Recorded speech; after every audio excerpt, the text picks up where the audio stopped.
Why exactly was this changed? Hello everyone. There is a ton of different variations of Lightning McQueen, and in this video today, I wanted to take a look at the differences between the classic Lightning McQueen and the one that's being sold today. Along with these two, we're going to take a look at some of the other diecasts and see how things have changed over time. With the Cars franchise, there's always been some kind of mini-series to go along with each of the films.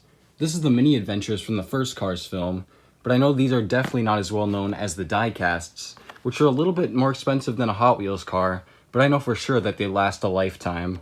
These are some of the older style boxes, and they definitely have changed quite a bit since then. They used to have a larger checklist than they do now. Available in 2013. Can you believe how long ago that was? Some of the other diecasts included the Cars 3 mini racers. There was also the Disney Store ones, which were a slightly larger scale than the Mattel diecasts. And lastly, I have here the Jada 124 scale diecasts, but for now, I'm going to focus on these two. Here I have the original and the redesigned Lightning McQueen diecast. Mattel had been doing this design of McQueen for years, but then they finally decided to change it. Here's some close-up shots of each McQueen to see what's changed. I'm going to swap between each car here, and I think you're going to be surprised by the amount of differences there are between them. I think this is definitely a bigger change than people thought it was. Unfortunately, the original Lightning McQueen that I had has some misprints, but I think you'll still get a good idea of what's changed from these pictures. From the photos, I think some of the biggest differences are the quality of the decals and the eyes. As you can tell, the older version definitely looks a lot more crisp than the new one. And unlike the old one, the eyes have eyeshadow and are a part of the plastic windows. Some people would blame these changes on the change in manufacturing location from China to Thailand, but before that, let's take a look at some more McQueens. Here I have 3 Rusty's Lightning McQueens from China, Thailand, and Vietnam. As you can see on the China version, it has really crisp decals, but on the Thailand version, it has more blurry decals and a glossy finish, and the same can be said for the Vietnam version. But is this a limitation? Let's take a look at some more cars to find out. Here I have 2 Paunchy wipeouts, one with the corrected eyelids. As you can see, the decals are very crisp on both of them.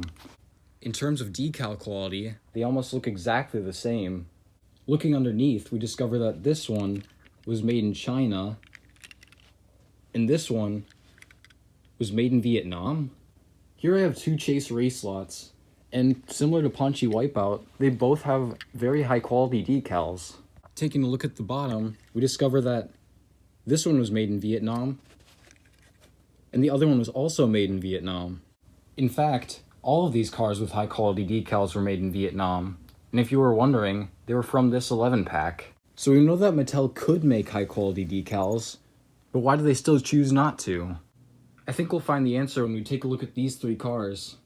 These are some older Lightning McQueens that I have, and what I really wanted to point out here was the similar damage that they all have.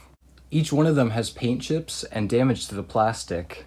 There's nothing wrong with the damaged Lightning McQueen, it just means that it's had a good life. But I think these damages are going to help us figure out the mystery of these changes that Mattel made. I'll use this McQueen to show you what I mean. If you compare these 2 McQueens, you'll notice the difference in decal quality, but also you'll notice the glossy finish, and the fact that they changed the plastic color for the spoiler. So what's really going on here? If you take a look at the old spoiler, the color may have matched a little bit better, but it's also really damaged, and you can tell that the plastic was actually white, compared to this one, where the plastic is just red. It might not exactly match as well as the other one, but which one do you think looks better over time? Why do you think they lowered the decal quality and added a glossy finish? I believe that all of these questions can be answered if you consider durability. My theory is that Mattel lowered the quality of the decals in order to add this protective coating so that the cars won't get chipped as easily. And seeing other small changes like the change in spoiler plastic leads me to believe that Mattel is actually prioritizing durability.